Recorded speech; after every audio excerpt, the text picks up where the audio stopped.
Assalamualaikum warahmatullahi wabarakatuh.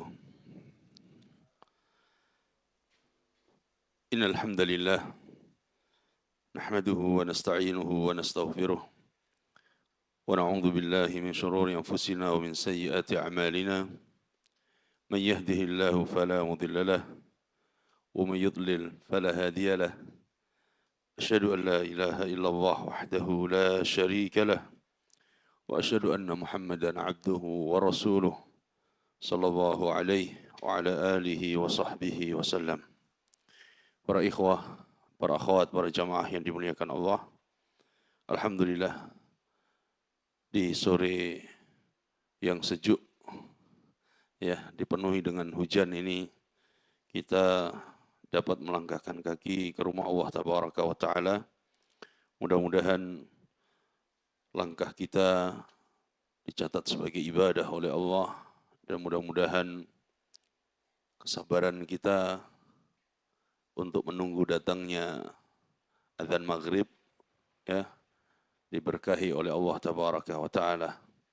Sore ini waktu yang singkat, insyaallah kita akan membaca sedikit beberapa ayat dan kaitannya dengan hadis Nabi sallallahu alaihi wasallam tentang keberkahan di bulan Ramadan.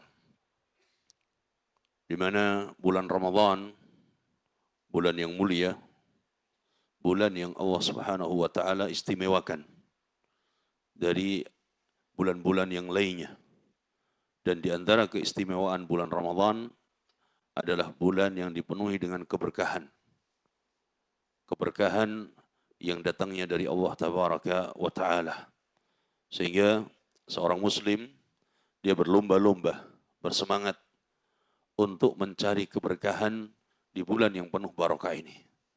Jadi sangat rugi ketika seorang berpisah dengan bulan Ramadan, dia tidak mendapatkan keberkahan yang banyak, padahal keberkahannya melimpah. Oleh karena itu, di antara keberkahan yang bisa kita raih di bulan Ramadan yang dijanjikan oleh Allah Tabaraka wa Ta'ala adalah keberkahan dengan Al-Quran. Keberkahan di bulan Ramadan, keberkahan bersama Al-Quran. Dan Allah Tabaraka wa Ta'ala firmankan tentang hubungan bulan Ramadan dengan Al-Quran. Syahrul Ramadan alladhi unzila fihi Al-Quran. Bulan Ramadan adalah bulan di mana Allah menurunkan Al-Quran. Sehingga bulan ini penuh dengan berkah. Orang yang mempelajari Al-Quran, orang yang membaca Al-Quran, orang yang mengajarkan Al-Quran, mengamalkan isi Al-Quran, hidupnya akan berkah. Kenapa? Karena sebab Al-Quran. Dalam ayat yang lain, Allah Subhanahu wa taala firmankan, "Inna anzalnahu fi lailatul qadar." Al-Quran kami turunkan di malam Lailatul Qadar. Malam Lailatul Qadar hanya ada di bulan Ramadan. Tidak ada di bulan yang lainnya. Oleh karena itu, Al-Imam Ibnu Katsir rahimahullah, beliau mengatakan, "Yamdahu Allah Ta'ala syahr siyam min baini sa'iri syuhur." Allah memuji bulan puasa ini ya melebihi bulan-bulan yang lainnya. Kenapa? Bi'annahu ikhtassahu bi'inzalil Qur'anil azim fih. Karena Allah mengkhususkan bulan ini, bulan Ramadan, Allah turunkan Al-Quran. Dan di antara keberkahan Al-Quran, yang pertama adalah keberkahan dengan membaca Al-Quran. Yang pertama adalah keberkahan dengan membaca Al-Quran. Al-Quran yang dibaca berkah bagi pembacanya. Al-Quran yang didengar berkah bagi orang yang mendengar. Al-Quran yang diamalkan berkah bagi orang yang mengamalkan. Rumah yang terdengar suara Al-Quran, rumah yang dipenuhi dengan lantunan Al-Quran, maka rumah tersebut akan berkah. Berkah kenapa? Yang datang malaikat rahmah. Berkah kenapa? Karena setan-setan akan keluar dari rumah tersebut. Nah, ini keberkahan yang luar biasa. Allah Subhanahu wa taala firmankan, "Kitabun anzalnahu ilaika mubarakun liyadabbaru ayati." Al-Quran kami turunkan, kata Allah. Kami turunkan. Yang mana Al-Quran penuh dengan keberkahan. Untuk apa Allah turunkan? Liyadabbaru ayati. Untuk ditadaburi ayatnya. Selain dibaca, ditadaburi ayatnya. Sekarang kaum muslimin bersemangat membaca di bulan Ramadan. Alhamdulillah. Tapi berapa kali kita mentadaburinya? Jadi kalau seumpama dibuat yang ringan, 1 hari 1 juz. Berarti 1 bulan hatam. 1 hari 1 juz, siapkan waktu untuk mentadaburi. Setiap 1 juz minimal 1 sampai 2 ayat kita tadaburi. Kita fahami maknanya, ya, kita tadaburi isinya. Kemudian kita ambil faedahnya. Jadi kalau belum bisa bahasa Arab, cari Al-Quran terjemah. Terserah ayat mana saja. 1 juz yang kita baca, kemudian ambil 1-2 ayat, kemudian tadaburi. Maknanya apa, faedah terkandung di dalamnya apa. Syukur-syukur kita bisa mendapatkan tafsir Al-Quran yang di situ menyebutkan faedah-faedah dari ayat tersebut. Ini kalau bisa terkumpul, luar biasa. Selain pahala, selain keberkahan, juga apa? Tadabbur dari ayat tersebut. Jadi kalau seandainya malah bisa dibaca, ya, terjemahannya, tafsirannya melebihi dari ayat-ayat tersebut, malah lebih bagus lagi. Kemudian keberkahan Al-Quran ditadaburi, diamalkan, dan didakwahkan. Orang-orang yang mengajarkan Al-Quran, ini luar biasa kedudukannya di sisi Allah. Guru-guru TPA itu layak untuk dimuliakan. Mereka lebih pantas untuk dimuliakan. Siapa yang sabar ngajar huruf per huruf, akhirnya jadi kalimat, sampai bisa membaca. Mereka guru-guru TPA. Sabar mereka. Maka Nabi SAW mengatakan, khairukum man ta'allama al-Quran wa 'allamah. Sebaik-baik kalian adalah yang belajar Al-Quran dan mengajarkannya. Belajar saja sudah jadi manusia terbaik. Apalagi sampai bisa apa? Mengajarkan kepada orang lain. Maka orang-orang yang belajar dan mengajarkan ini luar biasa. Luar biasa mereka. Kemudian keberkahan Al-Quran. Al-Quran sebagai hidayah. Al-Quran sebagai hidayah dan petunjuk. Karena Allah turunkan Al-Quran untuk dibaca, tadaburi, untuk dijadikan sebagai petunjuk dan hidayah. Allah firmankan, inna hadzal Qur'ana yahdi lillati hiya aqwam. Al-Quran ini menjadi petunjuk kepada jalan yang lurus. Berarti ketika kita membaca Al-Quran, bukan sekedar membaca, tapi juga cari hidayah dari bacaan itu. Sehingga ulama mengatakan bahwa orang membaca Al-Quran tidak semuanya sama. Tingkatannya berbeda-beda. Ada yang dia sekedar membaca saja, dapat pahala, dapat berkah. Ada yang dia membaca, mentadaburi, maka dia lebih tinggi lagi derajatnya di sisi Allah. Ada yang dia membaca, dia mentadaburi, ya, kemudian dia mencari hidayah dari apa yang dia baca. Lebih tinggi lagi derajatnya. Karena Al-Quran ini memang memberikan petunjuk kepada jalan yang lurus. Fal-Qur'anu yahdi ila aqwamil aqaid wa a'dalis syara'i wa ahsanil akhlaq. Maka Al-Quran memberikan petunjuk kepada satu, akidah yang lurus. Orang yang belajar Al-Quran dan memahami isi Al-Quran, maka dia akan mendapatkan akidah yang benar. Yang kedua, Al-Quran menjadi petunjuk supaya kita bisa benar dalam melaksanakan ibadah kepada Allah. Yang ketiga, Al-Quran menjadi petunjuk supaya kita benar dalam bab muamalah. Jadi ada semua dalam Al-Quran. Kalau seandainya dijumpai ada orang yang ahli di bidang Al-Quran, tapi ternyata menyimpang akidahnya, berarti ini apa? Dia tidak mendapatkan petunjuk dari apa yang dia pelajari. Ya kan? Berapa banyak orang yang hafal Quran, mutqin, dhabit. Tapi ditanya, Allah di mana? Dijawabnya Allah di mana-mana. Tidak mendapatkan petunjuk dari Al-Quran. Padahal dia hafal, Ar-Rahmanu 'alal 'arsy istawa. Allah Ar-Rahman beristiwa di atas ars.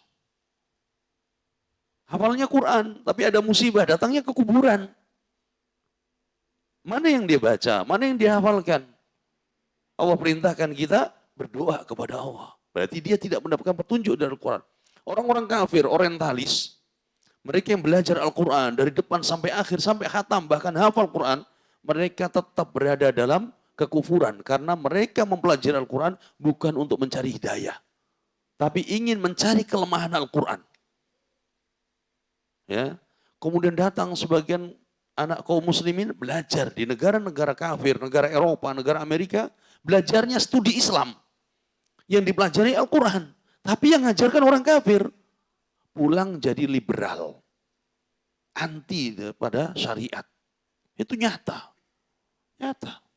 Kan harusnya belajar agama kepada siapa? Ya ahli agama yang dia beragama Islam. Pakarnya. Tapi dia belajarnya kepada orang kafir yang dia ngerti tentang ilmu Islam, tapi dia bukan muslim. Akhirnya diberilah syubhat, kerancuan-kerancuan. Pulang. Yang dibawa syubhatnya. Ya, hijab tidak wajib, sholat tidak wajib, syariat tidak relevan lagi di zaman kita. Ini syubhat. Mereka bawa dari orang-orang kafir. Padahal Al-Quran memberikan petunjuk kepada jalan yang lurus. Kemudian, keberkahan Al-Quran dalam pahala yang akan diraih. Orang yang membaca, mempelajari, mentadaburi, mengamalkan, mendakwahkan, dia akan mendapatkan pahala yang besar. Ini keberkahannya dari sisi pahala. Nabi SAW mengatakan, man qara'a harfan min kitabillah falau hasanah. Wal hasanatu bi asyri amthaliha. Orang yang membaca satu huruf dari Al-Quran, dia dapatkan satu pahala. Dilipatkan menjadi 10 kali lipat pahala. Jadi kalau dia baca, satu wajah, satu apa? Satu halaman. Berapa banyak hurufnya? Kalikan. Jadi pahala yang luar biasa. Pahala yang luar biasa. Bahkan orang yang belum bisa baca Al-Quran dengan lancar, tapi dia terus berusaha, dia tak, maka dia akan mendapatkan pahala double. Pahala usaha dia membaca, dan pahala dia membacanya. Pahala membaca dan usaha yang dia terus kerahkan. Siapa yang lancar bacaannya, maka dia akan bersama para malaikat. Jadi ini pahala ganjaran yang disiapkan oleh Allah Tabaraka wa Ta'ala. Al-Imam An-Nawawi rahimahullah mengatakan, "Fal-ishtighalu bil-Qur'an huwa asyraful ulum." Menyibukkan diri dengan Al-Quran dan ilmu-ilmu Al-Quran, ini adalah asyrafil ulum, ilmu yang paling mulia. Ilmu yang paling mulia. Jadi kalau ada anak-anak kita ya semangat di Al-Quran, dukung, motivasi, beri kalau perlu apa? Hadiah. Karena ada tasjid. Tasjid itu motivasi dan ada reward, hadiah. Jadi orang tua kasih motivasi, masukan, nasihat, kemudian kasih hadiah. Kasih hadiah. Supaya apa? Supaya dia bersemangat. Dan ini juga nanti pahalanya sampai kepada orang tua. Karena sebab orang tua sehingga mereka bersemangat. Kemudian selanjutnya, keberkahan Al-Quran adalah sebagai penawar. Sebagai obat. Penawar dan obat. Allah Subhanahu wa taala firmankan, "Wa nunazzilu minal Qur'ani ma huwa shifaa'un wa rahmatun lil mu'minin." Dan kami turunkan Al-Qur'an itu, di dalam Al-Qur'an terdapat syifa, obat, penawar, wa rahmah. Rahmat bagi siapa? Orang-orang beriman. Syaratnya orang yang membaca Al-Quran, dia beriman dengan Al-Quran. Dan dia beriman dengan isi Al-Quran. Ya, dia yakin dengan apa yang Allah sebutkan. Maka dia akan mendapatkan syifa, penawar. Penawar. Yang kedua, dia akan mendapatkan rahmat. Ini yang kita cari. Ya, kenapa tidak disebut ilaj? Dawa. Tapi disebutnya syifa. Asy-Syafi huwa Allah. Yang maha menyembuhkan segala penyakit itu Allah. Makanya kita berdoa memintanya, ya Syafi, anta Syafi. Isfi. Sembuhkan ya Allah, engkau adalah Syafi. Nah syifa ini penawar. Kalau sudah ada penawar, jelas sembuh. Tapi obat belum tentu. Obat belum tentu. Ya, makanya di dalam hadis Nabi SAW, kalau lalat jatuh ke minuman, buang lalatnya apa buang minumannya? Tergantung minumannya, gitu Pak ya. Kalau es teh bisa dibuang semua. Ya, kalau lalat jatuh ke minuman, maka celupkan lagi lalatnya. Setelah itu buang lalatnya, minum minumannya. Kenapa? Kata Nabi, di situ ada syifanya. Yang satu racun, yang satu penawarnya. Yakin tidak dengan hadis Nabi? Ini penawar kata Nabi SAW. Ya, orang liberal bilang kalau ada dokter kafir, dia katakan tidak ada penawar, saya lebih percaya pada dokter kafir. Berani dia nantang hadis Nabi. Ya, maka keberkahan dari Al-Quran adalah keberkahan sebagai syifa, penawar dan rahmat. Dan kita butuh rahmat Allah Tabaraka wa Ta'ala. Bahkan puasa ini, puasa menjadi apa? Syafaat. Siyam wal Quran syafa'an. Ya, puasa dan Al-Quran yang kita baca menjadi syafaat. Ini menjadi rahmat. Jadi rahmat kalau di akhirat. Kemudian selanjutnya, keberkahan Al-Quran pada derajat di mana Allah akan mengangkat derajat hambanya. Dia mendapatkan keberkahan dengan diangkat derajatnya. Orang banyak cari pangkat, orang banyak cari jabatan, orang banyak cari ya derajat.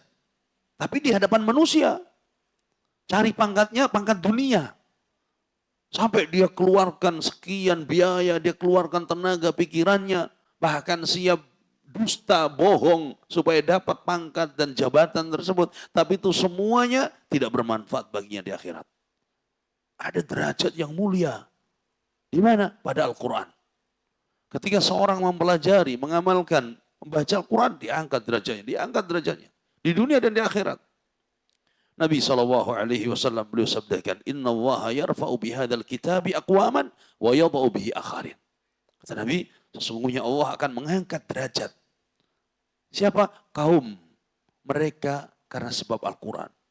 Orang-orang yang belajar, membaca dan sebagainya. Diangkat derajatnya. Wa yada'u bihi akharin. Dan Allah akan merendahkan mereka karena sebab Al-Quran. Karena sebab Al-Quran. Al-Quran yang tidak dipelajari, Al-Quran yang tidak dibaca. Al-Quran yang tidak diamalkan. Al-Qurannya dikesampingkan. Al-Qurannya hanya sebagai mushaf pajangan dan mahar pernikahan. Ya. Nah, yang mau biakhirin. Apalagi sampai menentang isi Al-Quran. Maka akan direndahkan oleh Allah Tabaraka wa Ta'ala. Syekhul Islam Ibn Taimiyah rahimahullah mengatakan sa'adatul abdi fid daraini mu'allaqatun bittiba'i al-kitab. Kata beliau, kebahagiaan seorang hamba dalam kehidupan dunia dan akhiratnya tergantung bagaimana dia dengan Al-Quran.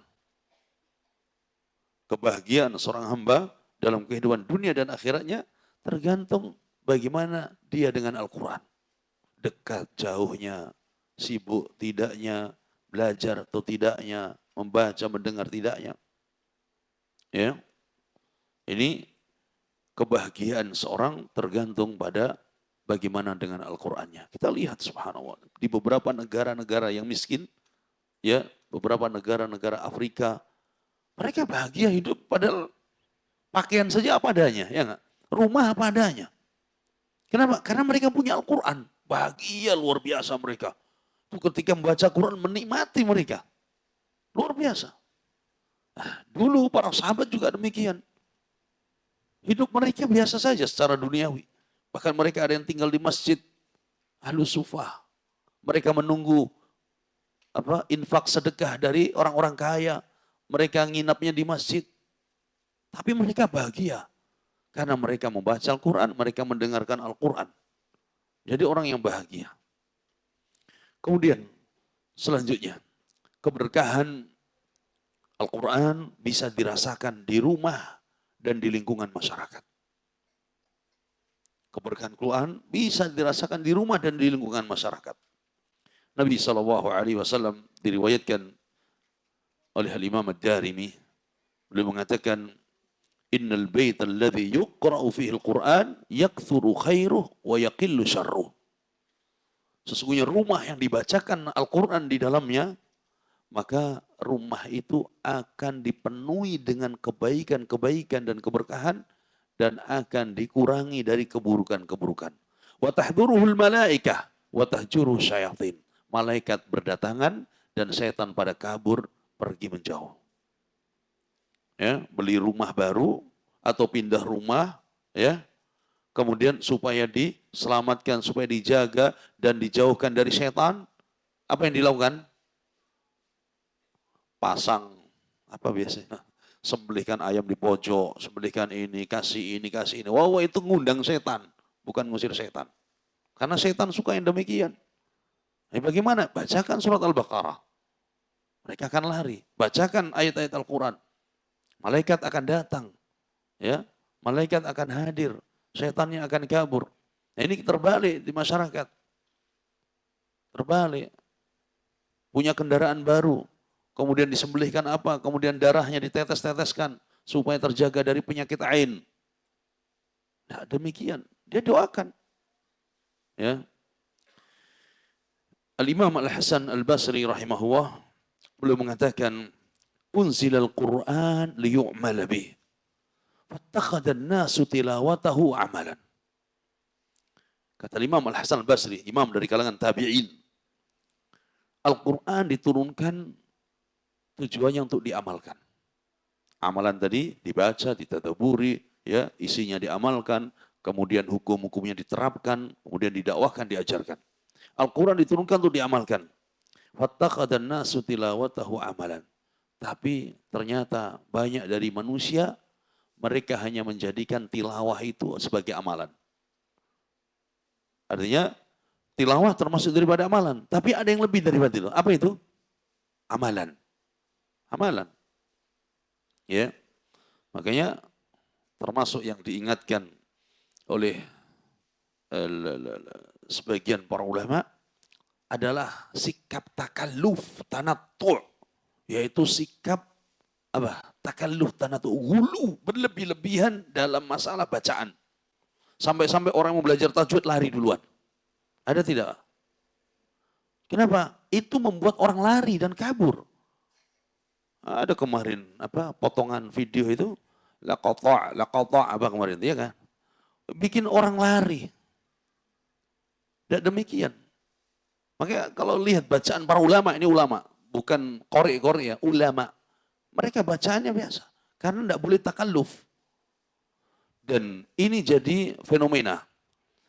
Orang-orang yang belajar ilmu tajwid dan kiroat kepada satu syekh atau satu guru, biasanya fanatiknya melebihi fanatik orang-orang yang fanatik madhab. Itu antum cek dah. Fanatik kalau nggak seperti bacaan guru dia, salah semua bacaan. Itu melebihi fanatik orang-orang bermadhab. Itu realita. Ya, sampai imam-imam haram disalahkan. Subhanallah. Ya, ini hati-hati. Silakan belajar, tapi jangan sampai takalluf tanattu'. Tidak boleh berlebih-lebihan. Yang terlarang dalam baca Al-Quran itu lahan jali. Contoh, ba dibaca ro, ya jelas salah. Ya kan? Tapi kalau sot dibaca apa sotnya monyong atau sotnya mundur, itu enggak ada urusan. Bagi para ulama boleh-boleh saja. Ya, tidak sampai berdosa sehingga orang untuk belajar sot 1 bulan. Enggak demikian. Ya, enggak demikian. Para ulama kita enggak demikian. Yang salah itu ketika tadi ya ba dibaca apa tak semua itu salah jali jelas tuh. Sudah salah, maknanya salah, kemudian merusak dan sebagainya. Maka ya jangan khawatir, jangan takut, belajar sesuai dengan kemampuan. Makanya Nabi mengatakan orang yang ya tak tadi bacanya merangkak saja dapat 2 pahala. Dapat 2 pahala.